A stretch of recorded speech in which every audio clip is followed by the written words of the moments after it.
قد جاب خواطرنا حلم يطويه تخرجنا أيام الجد قضيناها وهنا الإنجاز يسامرنا. Pondok pesantren, sebuah model pendidikan Islam yang khas dan mampu bertahan lintas zaman dan generasi.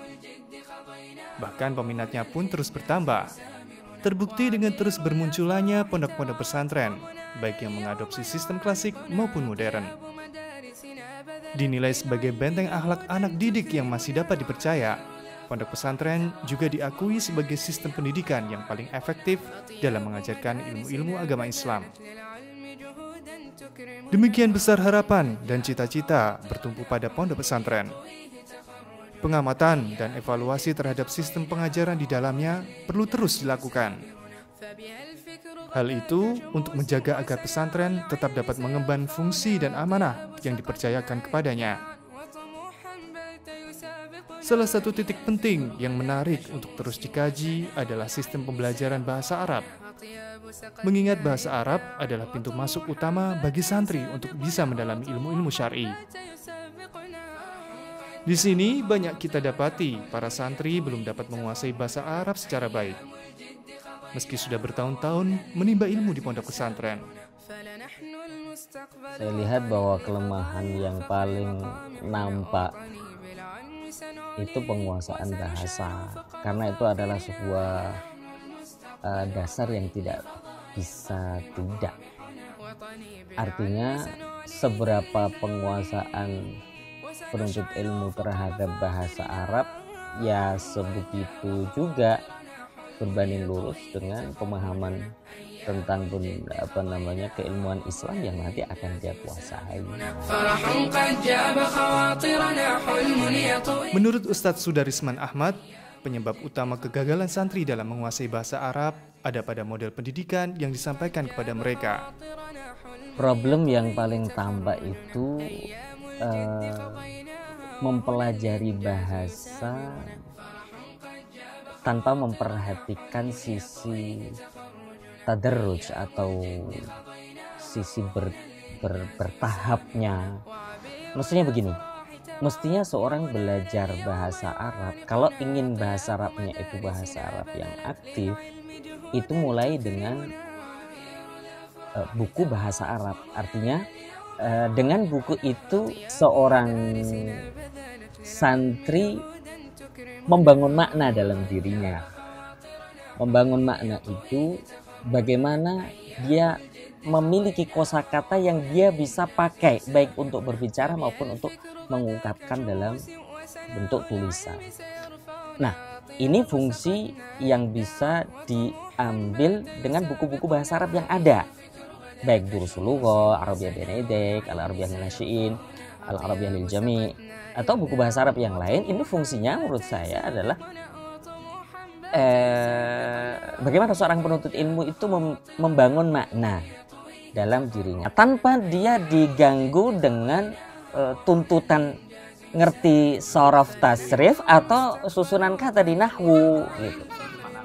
Ya, hanya makna. Artinya dia bisa merangkai kata dia dengan sangat leluasa untuk merangkai satu kata dengan kata yang lain tanpa terbebani. Ini bentuk katanya apa, wazannya apa, kemudian kalau sisi nahwu berarti kedudukan dalam kalimat itu apa. Nah, ini adalah fungsi buku-buku bahasa Arab itu. Meskipun nanti mungkin pada tahapan tertentu di jilid 2 misalnya itu sudah mulai dikenalkan. Itu pun masih dalam tataran praktis, bukan teoritis sekali. Sayangnya, sebelum para santri dapat menguasai bahasa Arab secara makna dengan baik, mereka sudah dibebani untuk mempelajari ilmu tasrif. Problem yang ada bahwa di beberapa tempat ini dibarengkan gitu. Artinya belajar juga bahasa Arab dengan buku-buku bahasa Arab itu bersamaan dengan itu mempelajari juga bentuk tasrifnya atau sorofnya, atau bahkan kemudian dibarengkan juga pelajaran nahwu. Ini enggak mungkin. Ini satu, bahasa Arab harus menjadi dasar untuk dibangun di atasnya ilmu-ilmu yang lain. Akan lebih efektif apabila sebelum belajar bentuk sebuah kata atau fiil dalam ilmu sorof, Mereka sudah terbiasa berbahasa Arab dan paham artinya. Ketika dalam bahasa Arab dia mengucapkan misalnya ana talib, saya santri, itu cukup bahwa dia ana talib. Nggak ngerti talib itu adalah isim fa'il dari tolabah, itu nggak perlu tahu saat dia belajar bahasa Arab. Setelah ini merangkai tadi, memiliki satu keterampilan dalam merangkai kata, dia baru naik pada saat itu untuk mempelajari talib itu apa. Nah ini tasrif. Talib itu adalah isim fa'il dari tolabah. Tolabah itu fi'il mudhari'nya yatlubu, wazannya fa'ala yaf'ul. Nah ini tasrif. Setelah menguasai ilmu sorof, ilmu berikutnya yang perlu dikuasai adalah imla. Setelah tasrif dikuasai, dalam arti bina'ul kalimah itu dikuasai, maka ada tahapan berikutnya, misalnya akan lebih lengkap kalau dia belajar imla. Kenapa imla setelah tasrif? Karena di dalam imla ada istilah-istilah yang diketahui di tasrif. Contoh misalnya ruba'il huruf, khumasil huruf, ada sudasil huruf. Ini tidak akan dikuasai kecuali dengan mempelajari tasrif. Maka imla menempati tahapan setelah tasrif. Pada tahap ini, ilmu imla akan membantu para santri untuk semakin menguasai kitab-kitab berbahasa Arab. Imla sendiri itu membantu membaca kitab. Contoh misalnya, penulisan asdiqa'ahu, asdiqa'uhu, asdiqa'ihi, hamzahnya berbeda. Sehingga, kalaupun tidak ada harokat, tapi hamzah misalnya ditulis sendirian, maka otomatis dia akan membaca asdiqa'ahu. Ketika di atas wawu, otomatis akan dibaca asdiqa'uhu. Di atas nabrah, atau yang bentuknya ya, dibaca asdiqai. Nah ini membantu membaca kitab. Jika bahasa Arab, ilmu sorof, dan imla sudah dikuasai dengan baik, dilanjutkan ke penguasaan ilmu nahwu. Disinilah para santri akan belajar membedah struktur sebuah kalimat utuh untuk dikupas setiap kata dan hurufnya. Baru setelah itu dibangunlah nahwu, karena nahwu adalah membahas tentang susunan setelah dia ditata. Sekali lagi, kalau tasrif hanya kata, bangunan kata. Tapi kalau sudah nahwu itu sudah kata ini disusun, sehingga nanti berbicaranya dia posisinya apa dalam kalimat. Nah, kalau pembelajaran itu dengan tahapan yang seperti ini, kita akan mendapatkan satu kualitas bahasa yang baik. Jadi problem yang ada adalah banyak lembaga pendidikan yang tidak menerapkan tahapan ini, sehingga dalam satu waktu mereka mungkin belajar materi itu secara berbarengan, sehingga tidak menghasilkan satu kualitas yang diharapkan. Demikianlah urutan ilmu-ilmu yang harus dipelajari seorang santri untuk bisa menguasai bahasa Arab. Ibarat sebuah bangunan, mendirikan bagian di atas bagian lain yang sudah mapan akan membantu kekokohan bangunan tersebut. Demikian pula dalam mempelajari sebuah ilmu, perlu ada urutan yang tepat sehingga ilmu dapat menancap kokoh di hati dan benak santri. Proses pembelajaran memerlukan buku panduan agar penyampaian ilmu bisa dilakukan dengan urutan yang benar. Buku-buku panduan dalam belajar bahasa Arab sudah tersedia lengkap dengan urutan dan ragamnya, mulai dari pembelajaran lughah, ilmu tasrif, imla, hingga ke ilmu nahwu. Dari buku ajar untuk bahasa Arab saya lihat cukup banyak pilihan. Ada yang terbaru ya Arabiah Baina Yadaik yang cukup terkenal. Dulu ada Durusul Lughah dari Gontor yang sangat legendaris. Kemudian ada Al-Arabiah Linasyi'in juga yang memang didesain untuk anak-anak. Sedangkan untuk ilmu tasrif, kitab Al-Amthilah At-Tasrifiyah menjadi kitab yang melegenda. Adapun untuk tasrif ini memang masih didominasi oleh Al-Amthilah At-Tasrifiyah yang betul-betul manfaatnya sudah sangat-sangat meluas ya. Banyak sekali santri yang mengambil manfaat dari buku yang ini. Betul-betul buku yang mubarak. Ya.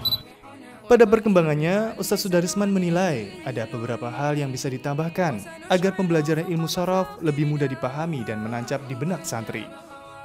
Saya melihat kebutuhan santri di masa ini butuh banyak latihan. Artinya dalam pengajaran tasrif ini tidak cukup bahwa santri itu menghafalkan wazan dan contoh. Iya. Dalam realitanya ternyata dengan seperti itu belum cukup santri itu menguasai atau bisa menerapkan wazan-wazan itu di semua macam fiil. Iya. Baik itu salimnya, mahmuznya, mudha'afnya, mithal, ajwaf, naqis, lafif. Nah, ini belum cukup saya lihat dengan al-amthilah at-tasrifiyah. Nah, ini yang saya mencoba untuk menghadirkan buku Al-Judur Al-Khafiyah fil Muqaddimatis Sarfiyah yang terinspirasi dari buku Al-Amthilah at-Tasrifiyah. Itu saya perkaya dengan contoh-contoh di mana santri itu dengan mudah bisa melatih diri dengan fiil-fiil yang sudah akrab, bahkan itu juga yang nanti akan ditemui oleh santri itu di dalam kitab maupun di dalam ayat-ayat Al-Quran. Ini akan memudahkan mereka dalam memahami.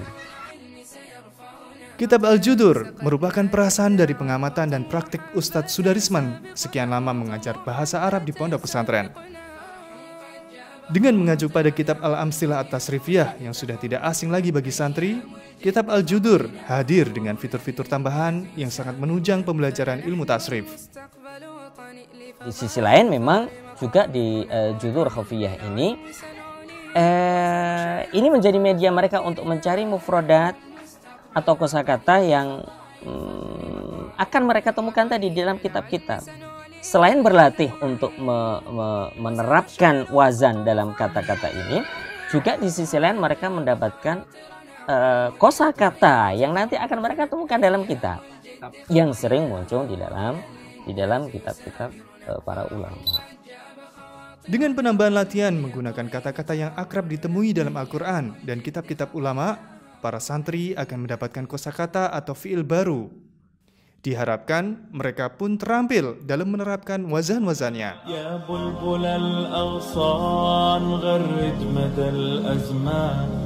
Saya coba klasifikasi sesuai dengan wazan masing-masing. Itu juga memudahkan guru ketika ingin mencoba melatih santri dalam menerapkan wazan-wazan itu dalam kata kerja. Tidak perlu lagi misalnya Ustadz harus mencari buka kamus lagi. Atau membuka kamus lagi, tapi apakah kemudian langsung bisa mendapatkan yang salim apa, yang mahmuz apa, yang mudha'af apa, yang mithal, yang ajwaf, yang naqis, yang lafif. Nah, ini memudahkan proses pembelajaran untuk bagaimana santri itu terampil dalam menerapkan wazan-wazan itu dalam. Lalu, berapa lama waktu yang diperlukan untuk menyelesaikan kitab Al-Judur ini? Kitab Al-Judur Al-Khafiyah jika diajarkan setelah santri itu melewati buku bahasa Arab yang tadi dengan membangun makna, ini cukup dengan 1,5 bulan sampai 2 bulan saja dengan durasi pembelajaran 6 hari dalam sepekan, setiap harinya 1 jam 60 menit. Itu cukup dengan 1,5 bulan atau 2 bulan untuk menyelesaikan buku itu. Dengan catatan sekali lagi bahwa anak melewati buku bahasa Arab. Apapun buku bahasa Arab itu karena makna mereka sudah secara umum terbangun. Atas izin Allah, dalam kurun waktu tersebut para santri mampu meraih target pencapaian yang diharapkan. Jadi output yang diharapkan setelah menyelesaikan buku Al-Judur Al-Khafiyah bahwa anak terampil dalam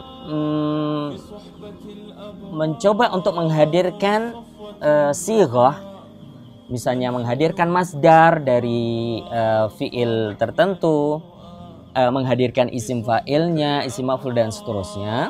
Sisi lain juga output yang diharapkan bahwa anak bisa menentukan ketika mendapatkan satu kata, bisa menentukan apa saja, menentukan misalnya sigoh itu apa, sigoh kata itu apa, apakah itu fi'il madhi, fi'il mudhari, masdar, masdar mimi, isim fa'il, isim maf'ul, fi'il amr, fi'il nahi, isim zaman, isim makan, atau isim lain. Menentukan juga berasal dari fi'il apa. Contoh misalnya mendapat kata-kata Mustafa. Mustafa itu diambil dari fi'il madhi, fi'il mudhari apa? Diambil dari istafa yastafi. Kemudian juga bisa menentukan wazan. Istafa yastafi wazannya ifta'ala yafta'ilu. Karena menentukan wazan ini sangat penting untuk dia tahu makna dari tambahan hamzah dan ta itu apa. Dari sofa yasfu kemudian menjadi istafa yastafi, mengembalikan bahwa ini wazannya apa, ini akan hadir dalam benak santri. Oh, berarti dari sofa yasfu yang artinya jernih, istafa yastafi terjernihkan atau menjadi terpilih. Ini penting untuk menentukan dia berwazan apa. Kemudian juga yang keempat bahwa santri diharapkan mampu juga menentukan nau'ul fi'il, macam fi'ilnya. Mustafa berarti nakis, macam fi'ilnya adalah nakis. Nah, ini output yang diharapkan dari pembelajaran judul khafiyah ini, bahwa anak bisa mengetahui minimal 4 hal ini ketika mengetahui kata. Di sisi tasrif lughawi, anak juga diharapkan tahu bahwa apa perbedaannya antara sallu dan sallau. Sallu fi'il amr, sallau fi'il madhi.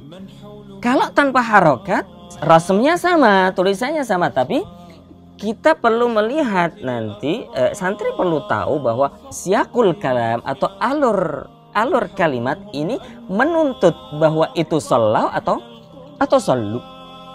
Ya, ini tasrif lughawi menentukan, karena ada satu kaidah yang juga kita sampaikan di dalam kitab Judur Al-Khafiyah dalam hal menentukan harokat ma qablal akhir, harokat di huruf sebelum terakhir, apakah itu fathah ataukah itu dhammah. Di antaranya adalah sallu menunjukkan bahwa fi'il asli untuk mukhatab adalah salli karena kasrah, ya, ma qablal akhir, sebelum akhir ini kasrah, kalau nanti ketemu dengan wawu akan menjadi dhammah. Sementara kalau sallau itu menunjukkan bahwa memang aslinya adalah fathah. Nah, fathah itu adalah fi'il madhi, shalla, bukan fi'il amr salli dengan kasrah. Kalau shalla, shallaya jadi sallau, hum sallau. Sementara kalau anta salli, salliya antuma, sallu antum. Dengan output tersebut, diharapkan santri mampu melakukan tadabbur sorfi. Misalnya saat sholat di belakang imam. Saya juga menyampaikan ke anak-anak, sesekali lah kalian mendengarkan bacaan-bacaan imam itu dengan satu tadabbur sorfi. Tadabbur sorfi, gitu. Tadabbur yang berawal dari sorof. Misalnya mungkin kata-kata itsaqaltum. Itsaqaltum ini wazannya apa? Ya, karena ternyata ifa'ala tidak ada. Kalau kita telusuri ternyata di situ ada satu i'lal. Itsaqala ternyata aslinya adalah tasaqala. Tasaqala berarti itsaqala wazannya adalah tafa'ala. Setelah tafa'ala kemudian tasaqala, kemudian ada satu kaidah dalam i'lal bahwa dalam kondisi seperti itu taknya bisa diganti dengan sa. Jadinya tasaqala.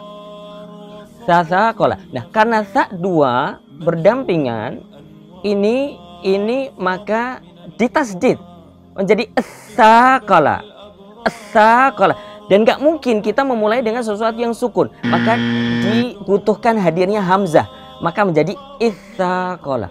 Maka saya masukkan itsaqaltum ilal ard, ayat itsaqaltum ilal ard dalam bab tafa'ala, dalam bab tasaqala, sehingga anak kemudian bisa menghayati, oh ternyata itsaqala ini dari kata tasaqala.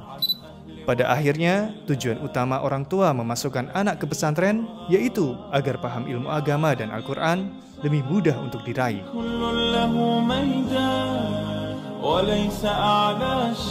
Nah ini kalau diilmui, sementara mereka sendiri sudah memiliki makna, ini akan lebih cepat, gitu, akan lebih cepat. Mereka sudah terbiasa menggunakan kata-kata itu, meskipun tidak ngerti bentuknya, asalnya apa, baru diilmui. Oh ini aslinya demikian, aslinya demikian. Ditambah lagi salah satu output yang kita harapkan bahwa santri terbiasa dengan melihat ayat. Maka memang dalam judul saya tampilkan setiap bab itu ayat-ayat untuk santri berlatih. Berlatih apa? Berlatih untuk melihat bahwa wazan-wazan itu, bentuk-bentuk kata itu, sigo-sigo itu bukan satu perkara yang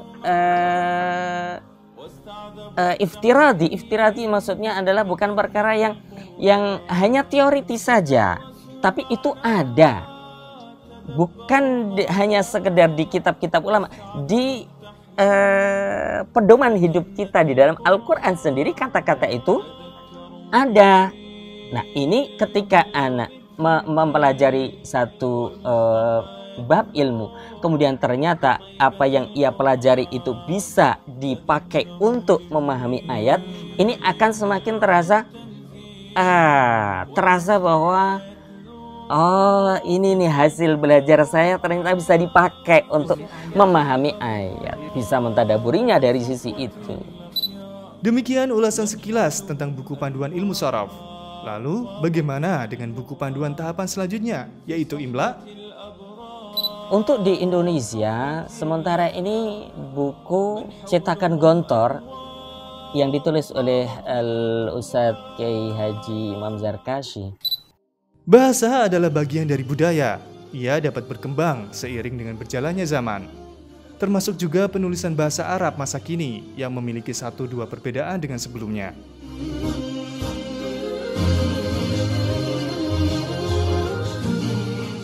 Hanya perlu saya sampaikan bahwa buku Imla Gontor ini ditulis di zaman beliau hidup. Dan bahasa manapun, termasuk bahasa Arab, itu mengalami satu fase pematangan, ya, pematangan ilmu barangkali dikatakan seperti itu, termasuk dalam masalah penulisan. Seperti di bahasa Indonesia ada ejaan lama, ejaan baru. Ada satu penulisan dulu misalnya J itu DJ, kemudian sekarang menjadi J. Nah, dalam bahasa Arab kepenulisan itu juga mengalami satu pengembangan. Pengembangan dalam arti bahwa untuk aturan-aturan penulisan di zaman ini itu ada beberapa hal yang berubah dari apa yang dulu aturan itu ada di zaman beliau Imam Zarkashi rahimahullah. Sehingga saya melihat perlu ada satu sentuhan baru untuk imla yang menjadi standar penulisan bahasa Arab modern hari ini. Nah, ini yang mendorong saya untuk menulis al-amthilah al-imla'iyah sebagai satu bahan ajar untuk menguasai penulisan Arab modern, yang itu ya kata kuncinya modern yang diterapkan di zaman ini, di masa ini. Karena sekali lagi itu berkembang dan terus berkembang. Berkembangnya bukan negatif, berkembang untuk lebih memudahkan pembaca. Sebagai contoh, bedanya antara ya dan alif maksurah di penulisan kali ini, di penulisan zaman ini adalah adanya titik. Ya yang artinya sebelumnya kasrah itu harus ada titiknya. Sementara kalau alif maksurah atau kalau bahasa di Indonesianya alif bengkong itu tidak ada titik. Sehingga itu juga membantu dalam membaca kitab. Antara apakah ini alqa atau ulqiya? Apa yang membedakan titik? Kalau ada titik dibaca ulqiya. Ketika tidak ada titik dibaca alqa. Sama sholla dan sulliya. Tentu kita tahu sholat, sulliya disolatkan. Iya. Al-musalla dan al-musalli. Iya. Al-musalla itu tempat sholat, al-musalli orang yang sholat. Bedanya apa? Titik.